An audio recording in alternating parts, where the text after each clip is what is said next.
All right, take two. We tried to do this episode once already, and it didn't really work out too hot because we were doing really well. We were moving through it, great conversation, and then we found out nobody could hear us. So this is what happens when we leave and change the setup for NFF or not NFFC. I am so sorry, Midwest FF Expo, and then we come back and try to set things up again and don't actually check anything. This is why we can't have nice things. This is why we can't have nice things. I am your host at Hot BFF. He is at Thury BFF. We are giving this guy a second go. So this is our second YouTube bonus episode. We've done these in the past. We did one of them beforehand. This year, what we try to do with these things, stripped down version of Beerfield Fantasy Football. No beer reviews, no news, 1 to 2 segments, like a preseason recap, a short segment, get you on your way. It's a little dose of us. Without it being a full episode or a full-time commitment, we hope. Last week, kind of a full episode and a full-time commitment. It was a good episode, though. It was a good episode.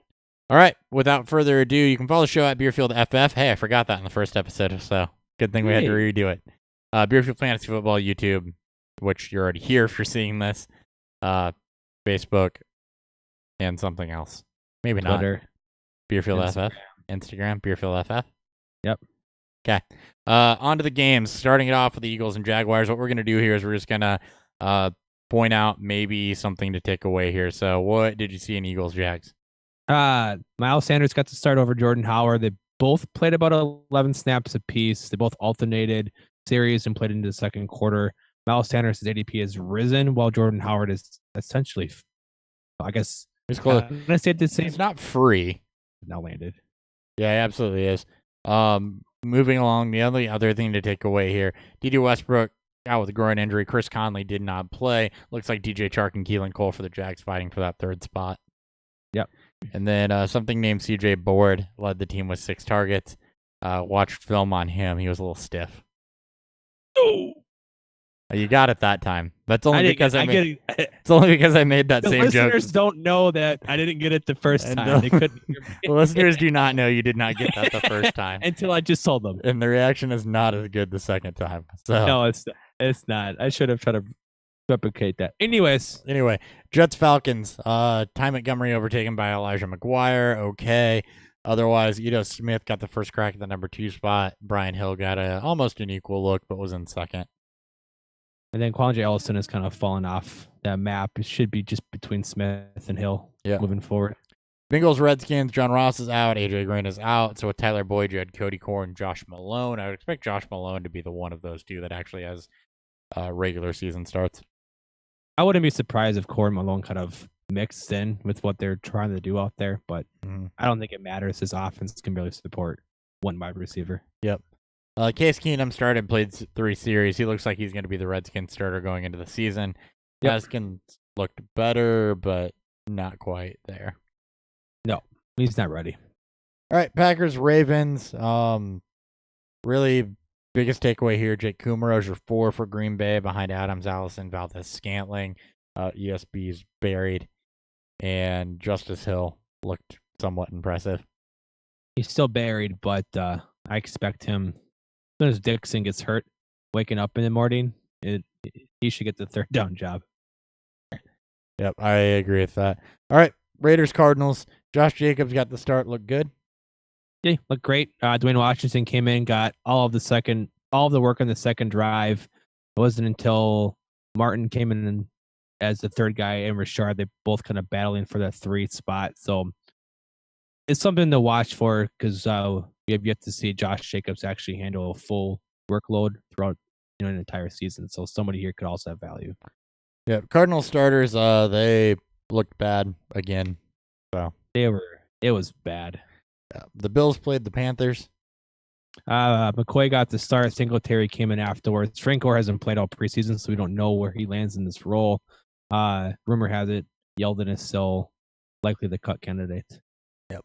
Bears Giants. Bears played absolutely nobody. And if you're worried about Taylor Gabriel, don't be, because him, Robinson, and Miller were the 3 wide receivers. It's that. Yeah, and Daniel Jones is continuing to slay all the naysayers despite Baker Mayfield doing his best efforts to question everything that we've been saying. all offseason. Yep. Dolphins Bucks. Rosen started the first half. Patrick didn't play till the second. Very much still a competition there. Yep. Well, I guess we'll see who plays in week 3. As for the Bucks, Peyton Barber started, and then Ronald Jones came in. Both didn't look very good. The offense should not support much for running backs, so this year. Yep. Browns Colts. Browns starters didn't play. No Hilton. Deion Kane, another big game, 9 for 7 for 80 yards. For anybody that's anointing Paris Campbell, he's kind of been out hurt, and we haven't heard much about Devin Funchess, so Deion Kane actually could be the guy, and he's free. So I kind of want to live in a world where the Colts starting 3 receivers is T.Y. Hilton, Paris Campbell, and Deion Kane, though. It's going to be a lot of speed. Fucking speed. Mm-hmm. God. Yep, that would be a ton of speed. Obviously, Andrew Luck's a wild card, but, I took Deion Kane the last round of a fantasy draft, so, worth it, deep enough. I still like Brissett just because he's not walking into the same situations he did in 2017. It's a far better team, but not much of this matters if Luck isn't healthy. Yep. On to the Patriots. Damian Harris is the starter. No Michelle or James White. He actually looked really, really good doing it. He got 4 passes, 0.14 to 80 on the ground. Jacoby Myers continues to flash. Caught all 6 of his targets, 42 yards. That's now 14 for 12 for his catch to targets. He's making the most of his opportunities with a banged up N'Keal Harry, and likely should start the season as at least the number 3. I'm gonna pump the brakes and backtrack to Damian Harris there. That was more of a handing it to you for a take, not to read the next line. I don't mean to step on your Jacoby Myers. And you did. If you thought I was gonna let you take Jacoby Myers, that was not gonna happen. Well, then revert back. We'll go back in time without actually starting over. I said nothing of Jacoby Myers. You can take it now. Yep. Damian Harris, I wanted to double back on him because he is going to have some value at some point this season. I don't know when. It might not be right out of the gate, but he looked good. As for Jacoby Myers, 6 for 82. N'Keal Harry's been out with multiple injuries, and Myers has been outperforming him. There's some questions behind Julian Edelman and Josh Gordon in the Patriots offense. So Jacoby Myers may have the inside track at that. Dorsett's been cut. So looking to be between N'Keal Harry, who everybody is assuming, and Jacoby Myers, who's absolutely flashing. Yep. Chiefs and the Steelers. Chiefs were chalk on their running back situation. Hyde fumbled. Other than that, nothing notable. And that's all I see here worth discussing. Yeah, this game is completely chalked. For those of you out there worried about Jalen Samuels hurting James Conner's touches, he got all the work with the ones.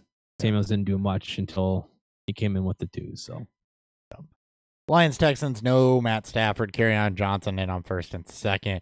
DJ Anderson on third. Yeah, this is a little bit odd to me because you figured that Kerryon Johnson would lose some of those first and second down touches to kind of, eliminate or alleviate some of the not needed tackles he would receive. So this way, it's a bit odd to me. But if CJ Anderson's a better pass pass blocker, this may be why he's in on third down. Yep, absolutely. Moving on, Cowboys, Rams. Dak played 1 series. No Zeke. Tony Pollard, 5 for 42 and 1 with a catch. He looked decent. Again, most of it was blocked for him, though. And, starters, of course, did not play for the Rams. Yeah, if Zeke doesn't play, Pollard is still behind a good offensive line, and he can do as much with a good offensive line as a guy like Darrell Henderson did within the same team. So there might be something there. Sell if you have them in Dynasty. Yep. Saints and Chargers. The only thing here is Breeze's backup, I guess. Taysom Hill better than Bridgewater in this one. Not necessarily fantasy relevant though, because Breeze doesn't typically miss time. There's not much here to go off of. As for the running backs behind Gordon, it's pretty much shaping up to what we've been hearing in a 50-50 split. Justin Jackson's the far better value. Yep. Seahawks Vikings. One thing that jumps out here because it gives me a chance to do one of my favorite things and hate on Rashad Penny. Carson got the start and most of the first team work, and Penny behind a patchwork line with the second team didn't look good, didn't get any favors, and that's kind of a problem with Rashad Penny. He's not great at he's very quick. He's very fast. He's not great at creating for himself. No, this should all be Chris Carson's job. I've been fading Penny. We'll see how far his ADP drops, within the next week and a half or so. Yep, Jazz Ferguson looking like he's this year's Javon Wims. 7 targets in this one, the 2s and the 3s. I believe Tyler Lockett also had 6 catches in this one, short round. So just proving he's going to be targeted. I think he was like 6 for 32 or something like that in limited work. Yeah, I probably missed that part because I know he's the number one easily. He is the one. It just solidifies that. At 3 for 27 and 4 targets. 4 targets. Okay, never mind. Close. Had the yardage. He's still the number one by far, and one of our favorite breakout candidates this year. As for the Vikings, Madison started with no Cook. Him and Boone split. So that's notable because Cook is off injured, and that's about it. Yep. Often injured, not off injured. 49ers and Broncos last game I believe we have here. Yes. Garoppolo, terrible. 1 for 6, no passing yards, and 1 interception. I'm not necessarily surprised by this. I heard people say a lot of interesting things, like Jimmy Garoppolo was balling before he got hurt, and he really wasn't, though. No. I mean, he was mediocre before he got hurt. I mean, when you go back and you look at, like, statistics-wise, it just doesn't really paint the same picture. I mean, I think he didn't throw a pick with New England. He ends up almost 50-50 with his touchdowns to pick ratio. He's not throwing a bunch of yards. And this is an offense that is starving, for a number one receiver. I don't know if Garoppolo's maybe not this year, or at least maybe not first half of the season. Yep. For the Broncos, Flacco overlocked. Running game was bad. Sanders got preseason work, which is notable because that means he's going to play. And just remember how good Emmanuel Sanders has been the last couple of years, even though it is Joe Flacco. That's the receiver you want here. Yeah, this Broncos offense was fucking terrible. Yep. At least with the 1s and 2s looked pretty bad. Yep. All right, so something we kind of decided to do while we were at the Midwest FF conference. So we spend a lot of time giving deep cuts and deep takes, and it's easy when you're involved in Dynasty to lose sight of the fact that most fantasy players are the common man, if you will. They're the common folk, the ones that are getting into work leagues and playing for fun, the ones that are joining in ESPN leagues, getting together with their buddies is just something to do. They're not the diehards that are playing in 5 or 6 or 7 dynasty leagues that know about all these players that, for most of the dynasty community, we're just saying it or predicting is, we take it for granted that it's obvious because we've known about guys like Chris Godwin, who we'll talk about here in a second, for 2 going on 3 years now. Ever since, we've been on him since his tape dropped that this guy was going to be good, and then year 1 he flashed enough for us to not come off of that. But it's an obvious take for Dynasty. It's not an obvious take for the common, casual player. So we were reminded of that by Rich of the Fantasy Nerds, actually reminded us of that. And I want to give a shout out to him for putting it in that perspective, because otherwise this episode doesn't happen. So what we're going to do is we're going to do an episode of what we would consider obvious takes. So I've got 5 written down. Dan, I don't know what you brought with you, but I got about 2 or 3 in my mind. Okay, you want to go ahead and start, and then we'll just alternate, because I'm sure I some figured of these are going to the be about the same, so this will probably be cut down to a little bit more. I'm going to start off with just the obvious in terms of quarterbacks wise, and that's the quarterbacks of old that known that have dominated in the years past, guys like Tom Brady and Drew Brees, Phillip Rivers, Matt Ryan, Ben Roethlisberger. You're going to have to start to think and see that this is going to be something different. This is going to be the new guys coming in, new guys with the rushing floors coming in. As as we talked about before, we've seen it happen because we pay attention to this, 365 days a year. We've seen this start to happen. So for those of you out there that are going to be reaching on guys like Drew Brees and Tom Brady based on name base, please don't. This is these guys have reached their age pinnacle. They're not, the main focal point of of their main offense. This is the running game that's taking over. Guys like Michelle Harris and White in New England is going to be the focal point of that offense in New England. While Julian Edelman may still be a thing, Tom Brady may still have some of his games. He's not that consistent fantasy producer that we've known and love. And then Drew Brees, the same 2 years, it's going to be likely the same going into this year. It's not the same offense. He's not throwing the ball 600 times a game. This is the running game 600 times a season. A season, sorry. A game would be. He's definitely not throwing the ball 600 times a game. 600 times a season. He's down more so in the low 500s. Could even be flirting with the high 400s.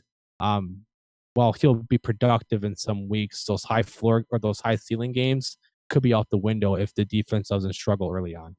Yeah, exactly what Dan just said. Tom Brady is, in all of his peripheral numbers, has actually been in decline for the last 2 to 3 years, even though he's finding ways to get it done. Part of that is the running game there. And Drew Brees, less than 550 attempts the last 2 seasons. So, kind of the other side of that, actually, this bridges really well into one of my takes, is that you've got guys that are coming up to be, that are going to be your new top 5, top 6 quarterbacks. That's going to be guys like Deshaun Watson, guys like Baker Mayfield, who are going to go in that 5th and 6th round, where you might have taken a Phillip Rivers and a Ben Roethlisberger, or a Drew Brees even behind a Tom Brady and an Aaron Rodgers back in the day. So I mean, Deshaun Watson and Baker Mayfield are 2 guys you want to watch there. Watson, his year 1, he came in on a tear. As far as his touchdown percentage and everything went, we predicted regression. He did regress, but the volume and everything in the rushing floor kept him supported as a top 10 quarterback.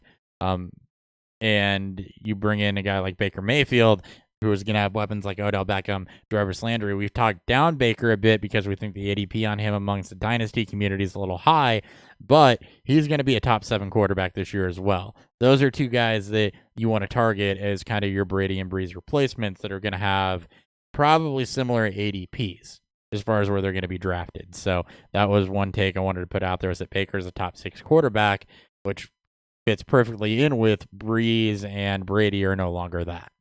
Yeah. Just be careful when you're drafting these guys that we're talking about, like Mayfield and guys like Winston and things like that. Watson. And Watson too. You don't want to necessarily reach for them. So why we talk negatively about Baker is because, as you just mentioned, he's going a little bit too high in these mock drafts that we've seen. So just be a little bit cautious and know your roster settings and know your know your lineup settings and things like that. Yeah, Winston and Dak are the 2 that we're targeting late. Oh yeah, for sure. All right. I'm going to give the obvious one that I mentioned in the intro. Sure. Chris Godwin's a breakout. When we say breakout, that's more of an ADP based thing, which a lot of casual players I don't think pay attention to. They pay attention to name and stats, and this is where I feel like taking a guy, or how ESPN has people ranked or whatever. Chris Godwin's a breakout candidate. What a breakout means is their draft capital is significantly higher than it has been in the past, and we expect them to live up to that, as opposed to a sleeper where their draft capital is lower and they're going to outperform it. So, Chris Godwin, first off, Jameis Winston, Bruce Arians, bad defense. That's not a great running game. That's going to equal a lot of throwing. Chris Godwin, absolutely high touchdown percentage last year, targeted in the red zone. This is a guy that we think has high wide receiver 2 upside and has flashed it the last 2 seasons. We think he's consistent with it this year, to go along with Mike Evans. But, as Godwin's progressed into last season, he was on an absolute tear. He performed in that wide receiver 2 range. We expect him to do it consistently this year. Just one more note. I'm going to piggyback off of this. Fitz. So Godwin's going to be likely playing out of the slot, to at least start the season, as Mike Evans and Rashad Perriman are your 2 outside receivers. Fitz in the same offense with Arizona when Bruce was the coach there, put up over 140 targets in those 3 seasons. Plus, you have over about 1,100 yards and somewhere between 6 and 9 touchdowns. So that's why Godwin's in that breakout category. He's going to play the Fitz type of role. And at their points in their careers, Godwin's far more athletic at this point. So that's why we love Chris Godwin this year. And I'm going to add on to that type of love, and I'm going to shout out Tyler Lockett. I was going to combine these 2 because they're both kind of the industry's 2 highest pointed breakout candidates. Yep. They're both going around the same ADPs. Lockett steps into the number one role with Doug Baldwin retiring, or with Doug Baldwin getting cut and then retiring. And 71 targets last year and a crazy efficiency from across the board. This guy dominated number one in fantasy points per target, number 6 in fantasy points per route run, number 2 in true catch rate, number 4 in catch rate, number 1 in yards per target. He was Wilson's go-to guy. Zero drops. Down. What's that? 0 drops. And yep, and then 0 drops. He was massively efficient. He gave Wilson the best QB rating you can get when being targeted. Now, with him being the number one guy, those efficiency numbers will potentially drop a little bit. You expect that to happen, but the targets will rise. Baldwin saw upwards between 115 to 130 targets during this ascension years. While this team should operate through the running game, you can't expect him to throw the ball only 426 times this year. There's going to be some games where they're going to have to throw the football a lot more. Schottenheimer does adjust and shift away from the running game a bit more. Those numbers are only going to bump up. So that's why Lockett's one of those really easy to see breakout candidates for us. Yeah, I'm going to go ahead and change gears here, and I'm going to talk George Kittle and Zach Ertz. And the obvious take on this that I think is known to most people in the Dynasty community that may not be known to people that got huge seasons from them last year is they are regression candidates. Now, they're still going to be the tight end 2 and 3. We fully expect that. But they're not in a tier with Travis Kelce. They are not Travis Kelce replacements. Zach Ertz is going to, we're expecting Dallas Goedert to cut into his work a little bit, expecting just the volume not to be there. As the Eagles, I believe, net have improved their running game. He's still going to be a great tight end, but don't expect him as a Travis Kelce replacement. And then George Kittle, he was just insane in his yards per catch. Best, I believe, ever. A record-breaking season. So regression from that is going to be natural. So, and you've got a much better wide receiver core and Jimmy Garoppolo back, which is going to completely change the dynamic of what they're doing at quarterback and some of those receiver-quarterback relationships. So we expect them to not put up the same stats they did last year. So if you're looking at them as Travis Kelce alternates or to be upwards of 1,000 yards or whatever, don't necessarily look at them like that. They are still clearly the second tier of tight ends. They're just not on that same level. Yeah, and then speaking on Kittle, he led the league. He led all players in yards after the catch, not just tight ends. All. Everybody. Everyone. So yes, those are going to come down. His touchdowns were extremely low in terms of touchdowns per yards. So I do expect the touchdowns to come up a little bit if you want to even try to predict touchdowns. But I think we may have seen, I won't say a ceiling because his touchdowns haven't reached that point, but this offense seems to be a bit in flux, which could hurt his overall production. I'm going to keep on the same negativity regard. I'm going to go to Mike Williams. And this one may not seem super obvious, but I'm going to try to let you guys know why you shouldn't buy into it so much. And to the point is that he's going around the same ADP as guys like Chris Godwin and Tyler Lockett. And it just makes sense. He's an old first-round pick. But the reason why the community have been down on him a little bit is because the offense and, with the Chargers have kind of taken a turn. We spoke about the Saints and the Patriots offense starting to change and becoming more run focused. That can be said the same with the Chargers. And with Phillip Rivers kind of taking that step back. And now we've kind of seen with him last year, I think he only had 67 targets. He had to compete with Tyrell Williams. He's going to have to compete with Travis Benjamin, who's going to fill in that 3 spot. You get Hunter Henry back. Even if Gordon missed his time, it sounds like they won't shift to be more pass heavy, but just kind of put in Jackson and Austin Eckler into that role. So if you're buying Mike Williams as the next breakout, you're going to probably be a bit disappointed in that. So we've been preaching that. I want you guys out there who haven't, who's not, quite the same players that we are in terms of just going into the research part of it. Be wary when you draft Mike Williams in that 4th to 5th round range. Yep. All right. For me, I got one more on the negativity train. That's going to be Damian Williams. This is another don't buy into it. He probably won a couple leagues last year. There's been a lot of hype around him.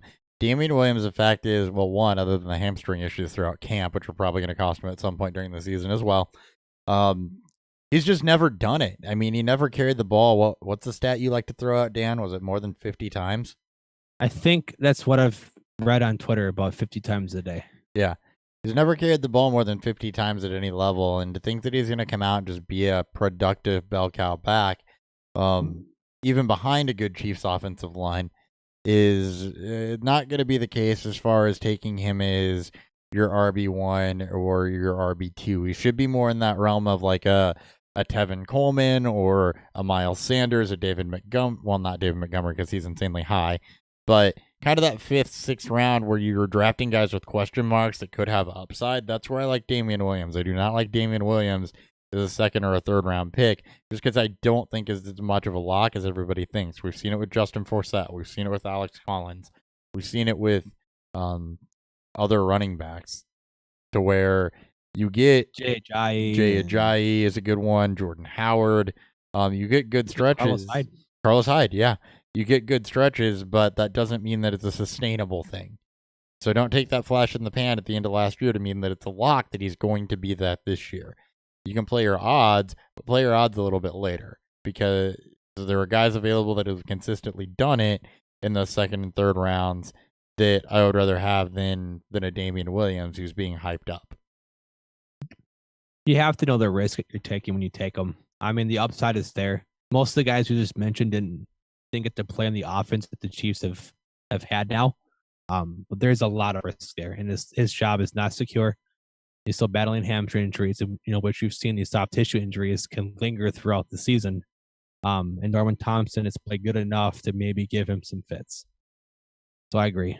I got nothing else out there. Is there anything else you want to highlight there more? So I think those are the main obvious ones that people should be looking out for. Nope, that was mine. So I mean, that was it. Everything else is chalk. If you want deeper cuts, be sure to check into the regular episode. Go back and listen to our rankings episodes, our previews episodes. We just did a sleepers and busts episode on, or a risers and sliders episode. Sorry, on this past Monday with Kyle Richardson of the Fantasy Headliners, which is absolutely fantastic. So, best episode we've done in a while. Time. So yeah, absolutely check those out if you want some deeper cuts or some more for your draft. This Sunday we'll be doing a mock draft on air. So we're going to go through a few rounds of that. Don't know if we'll get a guest or not, but we'll be doing a mock draft. So be sure to check that out as well. We'll give you some insights and some analysis as we make those picks as far as what we're doing and why we're doing it. Yeah. Other than that, I'm at Hot BFF with 2 P's. Follow the show at BeerfieldFF. If you like what you heard here, hit like, subscribe on Twitter. Normal episodes will have not just Twitter. Like and subscribe on YouTube and hit the notification icon. Normal episodes will have news, be a little bit more in depth, but kind of like to give you a quick shot. Dan, any parting words? I'm at 3BFF on the Twitters as well. All right. That's it. Oh, and all shows are live streamed. So if you want to come interact, want to come ask questions or anything like that on YouTube, be sure to check in there. We'll catch you guys next time.